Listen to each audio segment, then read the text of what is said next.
नमस्कार, स्वागत आप सभी का सिलसिला बाजारों का मैं हूं आपके साथ अखिलेश राठी। और आज मंगलवार का दिन है, हफ्ते का दूसरा कारोबारी दिन है। हम आपके लेकर एक बार फिर से आ गए हैं एग्री और नॉन एग्री कमोडिटीज की जानकारी। जान लेते हैं रूपा जी से कि आज कृषि फसलों का जो बाजार है वो कैसा देखने को मिल सकता है, किस कमोडिटी के अंदर कितनी उठापटक, कितनी हलचल देखने को मिल पाएंगी और किन लेवल्स पर खरीदारी बिकवाली करके चला जा सकता है। सबसे पहले शुरुआत करेंगे यहाँ पे कैसेट सीड से। तो जैसे कि हम देख रहे हैं कि आज कैसेट सीड का पहला वादा 4810 पर खुला है और 4832 का भी हाई लगा चुका है। लगभग 1% की तेजी देखने को मिल रही है। रूपा जी, आपसे जानना चाहेंगे कि कैसेट सीड हमने एक बार पहले भी 4800 के पार जाते हुए देखा था, लेकिन आज देख रहे हैं एक बार फिर से कैसेट सीड 4800 के ऊपर कारोबार कर रहा है और 4832 का भी हाई लगा चुका है। आपने पहले ही बता दिया था कि कैसेट सीड की जो फसलें हैं कम रहेंगी और जिसकी वजह से कैसेट सीड की कीमतों में तेजी का ही रुझान बना रहेगा। तो आपको क्या लगता है, अब कैसेट सीड का जो वायदा बाजार यहाँ पे 4800 के ऊपर बनता हुआ नजर आया है, अगर यहाँ से सस्टेन हो जाता है तो क्या 5000 के लेवल भी बहुत ही जल्द दिखा पाएगा? देखिए, बिल्कुल मैंने पहले भी बोला था कि कैस्टर्ड के अंदर तेजी है, फंडामेंटल अब बाजार पॉजिटिव नजर आ रहे हैं। और देखिए, अभी जो मंडियों के अंदर सिचुएशन देखने को मिल रही है उसके चलते तो लग रहा है कि कैस्टर्ड के अंदर वापस से बूम आ सकता है और मुझे लगता है कि जल्द ही ये 5000 के स्तर भी छूता हुआ नजर आ सकता है। जी, यानी कि कैसेट सीड की कीमतों में तेजी का ही रुझान है, आगे जाके भी 5000 के लेवल दिखलाता हुआ नजर आ सकता है। यहीं से रूपा जी बात करें अगर खाद्य तेलों में सोयाबीन की, तो सोयाबीन के अप्रैल वायदे में हमने बीते सत्र में देखा था कि एक हाई लगाता हुआ नजर आई थी सोयाबीन। हम देख रहे हैं कि सोयाबीन ने आज एक और हाई लगा दी है, 5735 पर कारोबार करती हुई नजर आ रही है। सोयाबीन का अप्रैल वायदा 5735 पर और 5757 का भी हाई लगा चुका है। लगभग 2.25% की तेजी देखने को मिल रही है। रूपा जी, आपने जो टारगेट दिया था सोयाबीन के अंदर 5600 का, आज वो अचीव होता हुआ नजर आ गया। इनफैक्ट अब सोयाबीन 5700 के भी अबव जा चुकी है, 5700 के भी ऊपर कारोबार करती हुई नजर आ रही है इस वक्त सोयाबीन। तो आपको क्या लगता है आज सोयाबीन के अंदर कितनी और तेजी देखने को मिल पाएगी? देखिए, मुझे लगता है कि अब यहाँ से सोयाबीन 5700 के बाद 5800 तक ऊपर जो है वो जा सकता है और अगर 5800 के ऊपर सस्टेन कर गया तो वापस से 6000 के स्तर जो है इसके अंदर आ सकते हैं। लेकिन 5800 के ऊपर सस्टेन होना काफी मुश्किल होगा। लेकिन फिलहाल के लिए 5800 की तेजी है और 5800 की तेजी अगर निकल गई तो वहां से 6000 का स्तर देखने को मिल सकता है। तो इसलिए 6000 के स्तर को ध्यान में रखा जा सकता है, लेकिन फिलहाल के लिए 5800 के लिए इन लेवल्स के ऊपर बाइंग की जा सकती है।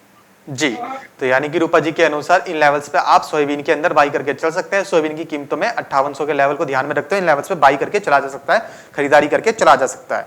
यहीं से रूपा जी हमारे साथ दर्शक जो हैं जिनका सवाल लगातार रिफाइंड सोया तेल को लेकर आ रहा है। हम देख रहे हैं कि रिफाइंड सोया तेल आज 1300 के ऊपर कारोबार करता हुआ नजर आ रहा है, 1325 पर, और रिफाइंड सोया तेल के अंदर भी 2% की तेजी देखने को मिल रही है। तो आपको क्या लगता है कि रिफाइंड सोया तेल जो 1200 के ऊपर का था, अब क्या 1300 के ऊपर एक बार फिर से सस्टेन होने में कामयाब हो पाएगा और एक नया उच्चतम स्तर एक बार फिर से लगाता हुआ नजर आ पाएगा? देखिए बिल्कुल, रिफाइंड सोया ऑयल अभी सभी एडिबल ऑयल पैक में, अखिलेश मैंने कल भी बोला था कि तेजी की तरफ है।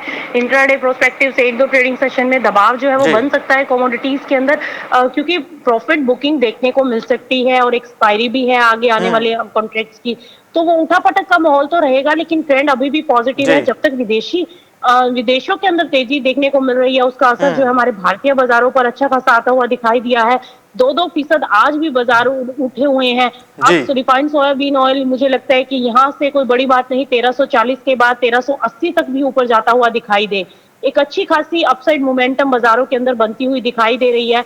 तो मुझे लगता है कि एडिबल ऑयल पैक अभी भी पॉजिटिव है और इनके अंदर जो भी पोजीशनें बनाए स्टिकली स्टॉप लॉस के साथ आपको बाइंग में रहना चाहिए। जी, तो यानी कि रूपा जी की तरफ से खाद्य तेलों में खरीदारी की सलाह रहेगी, लेकिन इसके साथ ही उनकी तरफ से ये एक तरह की आप डिस्क्लेमर मान के चलिए इसे कि एक तरह की वो भी रहेगा कि जो भी आप खरीदारी की रणनीति बनाएं, जो भी बाइंग पोजीशन ले, उसको स्ट्रिक्टली स्टॉप लॉस के साथ जरूर फॉलो करें, क्योंकि खाद्य तेलों में जो तेजी बनती हुई नजर आ रही है एक अच्छी खासी तेजी है, खरीदारी करके चला जा सकता है। लेकिन जहां पे हम देखते हैं कि अगर किसी कमोडिटी में एक अच्छी खासी तेजी बनती हुई नजर आती है तो उसमें मुनाफा वसूली भी जरूर बनती है, मुनाफा वसूली एक करेक्शन भी जरूर ड्यू रहती है। तो इसलिए रूपा जी की तरफ से खरीदारी की सलाह रहेगी खाद्य तेलों में और स्ट्रिक्टली स्टॉप लॉस के साथ आपको फॉलो करके चलना है।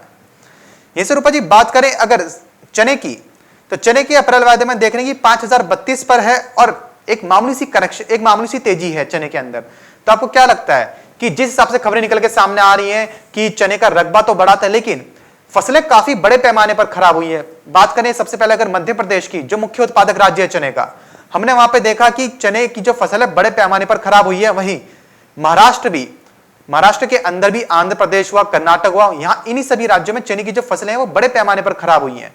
तो आपको क्या लगता है कि चने की जो अराइवल्स हो रही है इस वक्त मंडियों में, उनके अंदर एक तो मॉइस्चर कंटेंट भी ज्यादा देखने को मिलेगा क्योंकि बारिश हुई है, और दूसरा अब जहां पे अगर फसलें खराब हुई हैं तो यह भी ऑब्वियस सी बात होगी कि प्रोडक्शन भी कम ही रहेगा। तो इन सभी फैक्टर्स का जो असर है वो चने की कीमतों में कितना देखने को मिल पाएगा? देखिए, अभी जो खबरें निकल कर आ रही हैं अखिलेश, नो डाउट यही सब तरफ से यही खबरें आ रही हैं कि क्रॉप काफी डैमेज हुई है। महाराष्ट्र में भी लगभग देखा जा रहा है कि 70% जो है फसल जो है वो खराब हो चुकी है। एमपी में भी नुकसान की संभावनाएं जताई जा रही हैं। तो आगे उम्मीद तो यही है कि अगर वाकई में इतनी क्रॉप डैमेज होती है तो आगे तेजी का रुझान बन सकता है, क्योंकि पहले ही हम एक्सपेक्ट कर रहे थे कि इस बार प्रोडक्शन कम होगा, और आगे भी अगर इस तरीके के सिनेरियो बनता है तो आने वाले दिनों में बिल्कुल चने के अंदर तेजी बन सकती है। अभी देखिए बाजार रुक गया है क्योंकि अराइवल्स थी, और इस वजह से एक सीमित दायरे में आप देख सकते हैं कि बाजार लगातार हमें पिछले कुछ दिनों से देखने को मिल रहा है। तो बहुत ज्यादा वॉलेट मूवमेंट नहीं है, सुस्त सा मार्केट है, लेकिन वायदा के अंदर वही मुझे लगता है कि अब जल्द ही चना जो है एक बार 5200 का स्तर छू सकता है, और 5200 के ऊपर अगर सस्टेन करता है तो अगेन आपको 5500 तक के स्तर देखने को मिल सकते हैं। जी रूपा जी, हमारे साथ दर्शक जुड़े हुए हैं यशवंत मालू जी और रनीपा जय जी, जिनका सवाल चने को लेकर आ रहा है। इनका सवाल है कि अगर करंट लेवल से चने में बाई करके चला जाए, खरीदारी करके चला जाए, तो क्या चने में आगे जाके 5500 तक के स्तर देखने को मिल पाएंगे? क्या ये सही समय है चने में खरीदारी करने का, या फिर अभी थोड़ा और डिप का इंतजार करना सही रहेगा? देखिए, वेट कर सकते हैं तो थोड़ा डिप का वेट कर लीजिए। अराउंड मेरे को लगता है 4960 4980, मतलब 30 से 50 रुपए का और करेक्शन एक बार एक्सपेक्टेड है कि दिखा सकता है मार्केट। और लेकिन वहीं देखिए, कोई भी पोजीशन आप बनाइए, स्टॉप लॉस जरूर फॉलो कीजिएगा। मार्केट है आप 4800 का थोड़ा लंबा स्टॉप लॉस है यहाँ से, तो उसके अराउंड अब आप देख लीजिए 5000 के नीचे मिल जाए तो ज्यादा बेटर है, वहां पर आप बाइंग इनिशिएट कर सकते हैं। और आने वाले दिनों में बिल्कुल आप 5500 का टारगेट इसमें एक्सपेक्ट कर सकते हैं। मे बी 5500 के भी ऊपर निकले तो 5800 से 6000 के भी स्तर संभव है अगर तेजी बनी तो। अगर क्रॉप इतनी डैमेज होती है तो इसकी तेजी फिर आगे लंबी चल सकती है। तो यहाँ पर अट्रैक्टिव है बाइंग के लिए, आप बाइंग कर सकते हैं, लेकिन इसको बिल्कुल ध्यान में रखना है, विदाउट स्टॉप लॉस आप कोई भी पोजीशन इनिशिएट ना करें। जी, ये से रूपा जी हमारे साथ दर्शक जुड़े हैं जिनका सवाल बिनौला खल को लेकर आ रहा है। रूपा जी, हम देख रहे हैं कि जैसे जैसे कपास की यानी कॉटन की जो एक्सपोर्ट डिमांड है वो हाई होती हुई नजर आ रही है, रोजाना ही हम देख रहे हैं कि बिनौला खल भी कहीं ना कहीं तेज होता हुआ नजर आ रहा है। तो आपको क्या लगता है कि बिनौला खल 2500-2600 के टारगेट कितनी जल्दी दिखा पाएगा? देखिए, बिनौला खल में भी तेजी है अखिलेश। देखिए, ये एक ऐसी कमोडिटी है जो धीरे धीरे अपना आगे की ओर मूव कर रही है। लंबे टाइम से हम देख रहे हैं कि पहले 2200 के ऊपर सस्टेन नहीं हो पा रही थी, फिर उसके ऊपर इसको टाइम लगा सस्टेन होने में, अगेन फिर 2300 के ऊपर के बाद जब 2400 का लेवल इसने पकड़ लिया है, और 2400 के आसपास जो है बाजार यहाँ पर एक बार सस्टेन होते हुए दिखाई दे रहे हैं। पिछले कुछ दिनों से हम देख रहे हैं कि 2400 के आसपास ही बाजार घूमता हुआ नजर आ रहा है। और आज जबकि कॉटन के अंदर वायदा की बात करें एमसीएक्स पर, तो थोड़ा सा दबाव देखने को मिल रहा है, लेकिन ओवरऑल ट्रेंड पॉजिटिव है। इसमें कोई बड़ी बात नहीं कि आने वाले दिनों में ये 2500 के ऊपर भी आपको सस्टेन होता हुआ दिखाई दे। इसमें एक तरफा रैली आएगी, और आप देखेंगे आज क्लोजिंग अगर 2400 की है तो कल मार्केट खुलेगा ही 1 से 1.5% तेज। तो इस तरीके का लेवल जो है इसके अंदर बन सकता है, और मुझे लगता है कि इसका फंडामेंटल काफी पॉजिटिव है। टेक्निकली भी चार्ट काफी स्ट्रॉन्ग हो रहा है, 2400 के ऊपर सस्टेन है। तो मुझे लगता है कि जल्द ही आपको 2480 से लेकर 2520 तक के स्तर इसके अंदर देखने को मिल सकते हैं। तो अभी फिलहाल के लिए करंट लेवल्स पर विदाउट स्टॉप लॉस कोई भी पोजीशन ना बनाए, छोटे छोटे स्टॉप लॉसेस के साथ। देखिए, जब मार्केट ऊपर होता है और वहां पर और नए लंबे टारगेट आते हैं तो स्टॉप लॉस जरूर फॉलो करें, और फिर पोजीशन जो है आप बाइंग की लेकर चल सकते हैं। तो फिलहाल के लिए 2500 के स्तर, 2500 से 2520 के लिए आप कॉटन ऑयल सीड केक में भी बाइंग कर सकते हैं। नीचे जो भी भाव आता है, थोड़ा डिप मारे 2380 2400 की रेंज, तो वहां भी खरीद सकते हैं। इन लेवल्स पर भी आप बाय कर सकते हैं। आउटलुक पॉजिटिव है, गिरावट थोड़ी बहुत अगर आई तो 2360 तक मार्केट लुढ़क सकता है। जी, तो यानी कि ओवरऑल कपास और कपास खली का जो वायदा बाजार है और हाजिर में भी तेजी की ही तरफ है। एक्सपोर्ट डिमांड का जो असर है कपास का वो बिनौला खल की कीमतों पर हम साफ साफ पड़ता हुआ देख रहे हैं। काफी समय से 2400 के ऊपर सस्टेन होकर चल रहा है, और रूपा जी के अनुसार बिनौला खल के अंदर निचले स्तर पर खरीदारी करके चला जा सकता है। और जिन दर्शकों का सवाल है कि क्या बिनौला खल के अप्रैल वादे में बाई करके चला जा सकता है, हाँ चला जा सकता है, लेकिन थोड़ा डिप का इंतजार करें, थोड़ी गिरावट का इंतजार करें। अगर डिप मिलती है वहां से अपर लेवल के लिए बाई करें तो ज्यादा फायदा रहेगा। रूपा जी, हमारे साथ दर्शक जुड़े हैं बहुत सारे जिनका सवाल सीपीओ को लेकर आ रहा है। तो आपकी तरफ से इन दर्शकों के लिए सीपीओ में क्या सलाह रहेगी कि इस समय सीपीओ में कैसा रुझान देखने को मिल पाएगा, और जैसे कि हम देख रहे हैं कि बाकी खाद्य तेल तेजी ही है, तो आपको क्या लगता है सीपीओ का बाजार कैसा देखने को मिल पाएगा? देखिए, जहां तक सीपीओ की बात है तो सीपीओ के अंदर भी तेजी का ही रुझान है, और अभी यहाँ से मुझे लगता है कि सीपीओ को अगर हम देखें तो 1130 के बाद मुझे लगता है कि ऊपर में मार्केट जो है 1160 तक जा सकता है। अप्रैल वायदा की अगर मैं बात करूं तो मुझे लगता है कि 1140 से 1160 की ऊपरी रेंज हो सकती है। तो आपको इन लेवल्स के अंदर इसके अंदर बाइंग में आप बन सकते हैं, लेकिन वही बात कहूंगी कि ऑलरेडी मार्केट काफी तेज हो चुका है, तो विदाउट स्टॉप लॉस आप कोई भी पोजीशन ना बनाएं। तो इसके अंदर आपका जो स्टॉप लॉस रहेगा वो आप 1100 के स्टॉप लॉस के साथ, या 1080 का थोड़ा लंबा लगाना चाहें तो 1080 के स्टॉप लॉस के साथ आप सीपीओ में बाइंग में जा सकते हैं। अभी 1140 है इमीडिएट टारगेट, अगर इसके ऊपर सस्टेन होता है तो 1160 तक की तेजी बन सकती है। जी, तो यानी कि सीपीओ के अंदर भी तेजी बनती हुई नजर आ सकती है, क्योंकि बाकी खाद्य तेल में भी एक तेजी का रुझान देखने को मिल रहा है। रूपा जी, इनसे बात करें अगर चावल की, हमारे साथ दर्शक जुड़े सिकंदर मलिक जी, जिनका सवाल लगातार राइस को लेकर आ रहा है। पहले भी ऐसी खबरें निकल के सामने आई हैं कि जो भारतीय चावल है उसकी एक्सपोर्ट डिमांड निकल के सामने आ सकती है बांग्लादेश को, क्योंकि बांग्लादेश में हमने देखा कि वहां पे फ्लड की सिचुएशन बनी हुई है, बाढ़ की स्थिति है, जिसकी वजह से जो बांग्लादेश का चावल है बड़े पैमाने पर खराब हुआ है, और वहीं से चाइना की तरफ से भी एक डिमांड निकल के सामने आ सकती है। तो आपको क्या लगता है अगर ऐसा होता है, और अगर हो भी रहा है, तो चावल का जो बाजार है वो कितना और तेज जा सकता है? देखिए अखिलेश, अभी चावल में तेजी का रुझान जरूर बन रहा है कि आगे तेजी आ सकती है, लेकिन वहीं हमें ये भी ध्यान रखना है कि जो कोरोना है उसकी वजह से जो लॉकडाउन की स्थितियां बन रही हैं उसका नेगेटिव इम्पैक्ट भी मार्केट के ऊपर देखने को मिल सकता है, क्योंकि फिर एक्सपोर्ट्स जो है वो काफी कम हो जाएंगे। लेकिन फिलहाल के लिए अभी बाजार थोड़ा सा एक रेंज बाउंड रह सकता है, और आने वाले दिनों में उम्मीद है कि आगे चावल के अंदर तेजी बनती हुई दिखाई दे सकती है। जी रूपा जी, जैसे कि अब रमजान का महीना भी शुरू हो जाएगा, तो आपको क्या लगता है कि भारतीय चावल की जो खुशबू है क्या वो खाड़ी देशों में एक बार फिर से फैलती हुई नजर आएगी? देखिए बिल्कुल उम्मीद है, अगर यहाँ की क्वालिटी अच्छी रहती है, पेस्टिसाइड्स कम यूज होते हैं, तो डेफिनेटली यहाँ का चावल जो है विदेशों में पसंद किया जाएगा, और यूरोपियन कंट्री से एक बार फिर से डिमांड पिकअप हो सकती है। और जैसा कि हमने भी पीछे देखा भी है, डिमांड निकली भी है, और डेफिनेटली भारत के चावल की मांग जो है वो विदेशों में काफी पसंद भी की जाती है। तो मुझे लगता है कि आगे तेजी बन सकती है।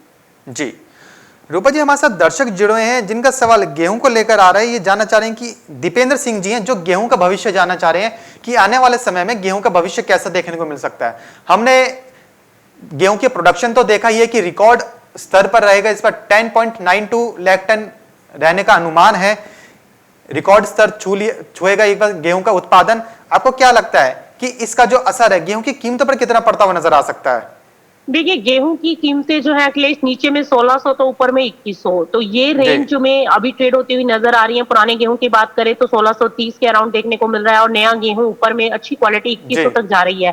तो मुझे लगता है कि बस इसी रेंज में बाजार घूमता हुआ नजर आएगा। प्रोडक्शन अच्छा खासा है, डिमांड भी है, तो गेहूं में मैक्सिमम तेजी 2100 से लेकर 2200 तक की हो सकती है। नई जो गेहूं अभी आ रही है उसका भाव जो है ऊपर में ज्यादा से ज्यादा 21 साढ़े 2100 तक सस्टेन हो सकता है। इससे ज्यादा मुझे बहुत ज्यादा तेजी नहीं लगती है। मुझे लगता है कि बाजार इसी रेंज में घूमता हुआ नजर आएगा। जी रूपा जी, जैसे हम देख रहे हैं कि इस साल चालू सीजन में जो गेहूं का जो रिकॉर्ड उत्पादन है वो 10.92 करोड़ टन रहने का अनुमान है। तो आपको क्या लगता है कि अगर जैसे कि हमारे पास पहले से ही सरप्लस में है, बीच में ये भी खबरें निकल के सामने आई थी कि भारतीय गेहूं का एक्सपोर्ट भी किया जा सकता है। आपको क्या लगता है अगर एक्सपोर्ट में गेहूं बाहर भेजा जाता है तो क्या थोड़ी प्राइसेस में कवर अप देखने को मिल पाएगा? क्या थोड़ी और प्राइसेस में तेजी देखने को मिल पाएगी? देखिए अगर बिल्कुल एक्सपोर्ट डिमांड्स किसी भी कमोडिटीज की पिकअप होती है तो आगे प्राइसेस के अंदर एक अपसाइड मोमेंटम बन सकता है, लेकिन फिलहाल के लिए मुझे नहीं लगता कि कोई बहुत ज्यादा ऐसा कोई सिनेरियो बनता हुआ नजर आ रहा है। नो डाउट हमारे यहाँ पर प्रोडक्शन बहुत ज्यादा है, लेकिन खपत भी उतनी ही है, खपत भी अच्छी खासी होती है। तो आगे आने वाला सिनेरियो कैसा रहेगा, आगे इकोनॉमी किस तरीके से रिएक्ट करेगी, फॉरेन कंट्रीज के अंदर किस तरीके की क्रॉप्स रहती हैं और वहां से कैसी डिमांड अगर निकलती भी है, और देखना होगा कि क्या भारत के अंदर इतना गेहूं है कि वो उनकी डिमांड्स को मीट कर पाएगा, और अगर वहां से एक्सपोर्ट डिमांड निकलती है तो डेफिनेटली प्राइसेस को एक सपोर्ट मिल सकता है। लेकिन वही मैंने बोला कि 2100 के अराउंड जो है 2100 से साढ़े 2100 एक ऊपर का लेवल है जहां तक मार्केट जो है एक बार रुक सकता है। जी, तो यानी कि अगर जैसे कि रूपा जी ने बताया, अगर किसी भी कम्युनिटी की एक्सपोर्ट डिमांड निकल के सामने आती है तो उस कम्युनिटी में एक तेजी ही देखने को मिलती है। हाल फिलहाल में गेहूं की कीमतों में भी तेजी देखने को मिल सकती है रूपा जी के अनुसार। रूपा जी, हमारे साथ दर्शक जुड़े जिनका सवाल मसालों को लेकर आ रहा है। हम देख रहे हैं कि हल्दी के अंदर आज थोड़ी एक गिरावट के साथ कारोबार दर्ज किया जा रहा है, तो आपको क्या लगता है कि हल्दी में आज क्या लेवल्स देखने को मिल पाएंगे? देखिए, हल्दी के अंदर अभी जो है बाजारों के अंदर तेजी का ही जो रुझान था वो अब कम होता हुआ दिखाई दे रहा है, जी। और वापस से हल्दी जो है नीचे गिरती हुई नजर आई। अब 8,000 का एक नीचे का लेवल है जहां पर सपोर्ट ले सकती है। 8,000 के बाद वहां से हो सकता है कि बाउंस बैक आए और इसमें तेजी बने। देखिए, अभी जो है ऊपरी स्तरों जो देखने को मिले थे वहां से एकदम से हैवी सेलिंग हुई है, जिसकी जी। वजह से बाजार उठ नहीं पा रहे हैं। लेकिन फिलहाल के लिए नीचे में एक बार 8,000 के आसपास सपोर्ट आता हुआ मार्केट में दिखाई दे सकता है। जी, तो रूपा जी, जैसे आपने बताया कि हैवी सेलिंग आई है, तो क्या ये निचले स्तर अच्छे रहेंगे ऊपरी स्तर में मुनाफा कमा के खरीदारी करके चलने के लिए? देखिए, बिल्कुल, अगर 8,000 पहले अभी वेट कीजिए, अभी फ्रेश बाइंग हल्दी के अंदर इंटैक्ट नहीं करना चाहिए। अभी थोड़ा सा वेट करें, 8,000 के नीचे अगर स्लिप होता है तो फिर करेक्शन बढ़ भी सकता है। तो मेरे हिसाब से एक बार रुक जाए, 8,000 का सपोर्ट है, अगर वो नहीं ब्रेक होता तो वहां से अगर वापस से टर्न मारा मार्केट ने तो फिर एक तेजी की तरफ जाता हुआ दिखाई देता है। जी, रूपा जी, जानना चाहेंगे कि आज वो कौन सी कृषि फसलें होंगी जिनमें आज निवेशक निवेश करके चल सकते हैं और अच्छा मुनाफा कमा सकते हैं? देखिए, same as it is cotton oil seed cake में तो पोजीशन बना के ही चलना चाहिए, उसमें तेजी है। बाकी एडिबल ऑयल पैक अच्छा रिटर्न दे रहे हैं, इसके अंदर आप बाइंग करें छोटे छोटे स्टॉप लॉसेस के साथ। एडिबल ऑयल पैक में अगर बात करें सरसों को 6,000 के टारगेट के लिए आप लेकर चल सकते हैं। रिफाइंड सोया ऑयल 1340 से 1360 का टारगेट इसमें बना सकते हैं। और वहीं सोयाबीन की बात करें तो 5800 से लेकर 6,000 के स्तरों के लिए आप इसको बाय करके चल सकते हैं। जी, तो यानी कि खाद्य तेलों के साथ साथ जो बिनौला खल का बाजार है वो भी तेज देखने को मिल सकता है। रूपा जी ने जो आंकड़े दिए हैं, आप उन स्तरों के लिए बिनौला खल और खाद्य तेलों में बाइंग की पोजीशन बनाकर चल सकते हैं और अच्छा मुनाफा कमा सकते हैं। बहुत बहुत शुक्रिया रूपा जी हमारे साथ जुड़ने के लिए, जानकारी साझा करने के लिए।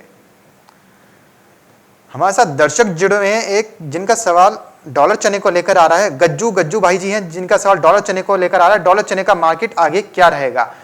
गज्जू जी, आपको बता दें कि डॉलर चने में भी तेजी का ही रुझान है। चने के साथ साथ डॉलर चने की जो कीमतें हैं वो भी आगे जाके एक तेजी के साथ कारोबार करती हुई नजर आ सकती हैं। और काबुली चने की जो एक्सपोर्ट है वो भी देखने को मिल रही है मध्य प्रदेश और कर्नाटका से, जिसका असर हम बहुत ही जल्द डॉलर चने की कीमतों पर भी पड़ता हुआ देखेंगे। अब जैसे रमजान का महीना आ जाएगा तो खाड़ी देशों से भी, गल्फ कंट्रीज की तरफ से भी भारतीय चने की और काबुली चने की जो डिमांड है वो भी निकल के सामने जरूर आएगी। विदेशों में इतना वहां का अपना, विदेशों का जो काबुली चना और चना होता है इतना वो पसंद नहीं किया जाता है जितना भारतीय चना और काबुली चना बाहरी देशों में पसंद किया जाता है। इसलिए हम देखेंगे कि चने की और काबुली चने की कीमतों में तेजी भी बनती हुई जरूर नजर आएगी।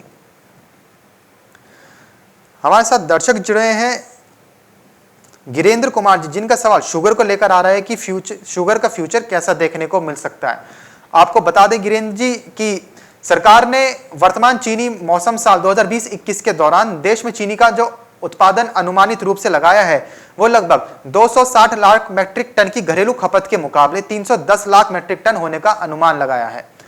और जहां पे चीनी का जो इस साल उत्पादन सफिशिएंट बताया जा रहा है कि चीनी का जो उत्पादन है भारत में अच्छा रहेगा और जो खपत है उससे ज्यादा ही है, जैसे कि हमने आपको बताया अभी।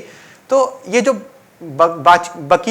बची हुई बाकी की चीनी रहेगी उसको जो सरकार है वो डाइवर्ट करने चाह रही है। वो जैसे बी हैवी सिरप हो गए और जो एथेनॉल प्रोडक्शन है सरकार उसमें भी काफी जोर दे रही है। जिस सरकार के साथ साथ जो बड़ी ऑयल कंपनीज है, ओएमसीज हैं, वो भी एथेनॉल प्रोडक्शन बढ़ाने में जोर दे रही है, जिससे कि पेट्रोल डीजल की कीमतों पर एक अंकुश लगता हुआ नजर आ सके। तो और जो चीनी के निर्यातक हैं वो चीनी निर्यात करने पर जोर दे रहे हैं, लेकिन चीनी के जो कंटेनर है उसके कमी के चलते चीनी निर्यात इतना अच्छा नहीं हो पा रहा है। दरअसल जो चीनी निर्यातक हैं वो चीनी का निर्यात करने के लिए इसलिए भी जोर दे रहे हैं क्योंकि इस साल ब्राजील और थाईलैंड के अंदर जो मुख्य उत्पादक राज्य हैं, देश हैं चीनी उत्पाद के, उनके अंदर चीनी के जो प्रोडक्शन है इस साल कम रहने का अनुमान है। और अगर भारत ऐसे समय में सही समय पर अपनी चीनी एक्सपोर्ट कर देता है तो भारत के पास भी अच्छा मौका है, भारतीय चीनी निर्यातकों के पास अपनी चीनी एक्सपोर्ट करके अच्छा मुनाफा कमाने का। लेकिन कंटेनर्स की वजह से अभी जो चीनी का निर्यात है वो उतना देखने को नहीं मिल पा रहा है। अगर हो जाता है तो बहुत ही अच्छी बात है, वेल एंड गुड है। अदरवाइज चीनी की जो भारत सरकार उसके लिए कर ही रही है कि एथेनॉल में डाइवर्जन देने की बात कर रही है। ऋषिकेश पवार जी हैं जिनका सवाल तुअर दाल को लेकर आ रहा है। तुअर, अरहर आगे कैसे रहेंगी। जी, तुअर दाल की फसलें खराब हुई हैं। सरकार ने अरहर दाल का आयात कोटा भी जारी कर दिया है लगभग 4 लाख टन का, जिसकी वजह से तुअर दाल की जो फसलें हैं उस पर एक थोड़ी सी नरमी देखने को जरूर मिलेगी, लेकिन खपत के मुकाबले इतनी नहीं है। जो डिमांड है वो ज्यादा है, जितनी आयात हुई है उससे कई ज्यादा गुना खपत ही है भारत की, जिसकी वजह से देखेंगे तुअर दाल की जो कीमतें हैं एक हाल फिलहाल में नरमी के साथ जरूर कारोबार करती हुई नजर आ सकती हैं, लेकिन आगे जाके दालों की जो कीमतें हैं उनमें एक तेजी ही देखने को मिलेगी। तो ये था एक छोटा सा ब्यौरा कि आज कौन सी कम्युनिटी किस भाव पर खुली है, किस भाव पर कारोबार करती हुई नजर आई है और जानकारी किस पर क्या राय है। फिलहाल सिलसिला बाजारों का मैं बस इतना ही, कहीं जाएगा नहीं क्योंकि खबरों का सिलसिला लगातार ही बना रहेगा मार्केट टाइम्स टीवी पर।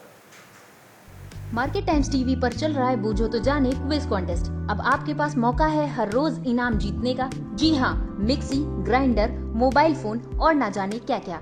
अगर आप मार्केट टाइम्स टीवी के सब्सक्राइबर हैं तो हर रोज आप जीत सकते हैं मार्केट टाइम्स टीवी पर आकर्षक इनाम।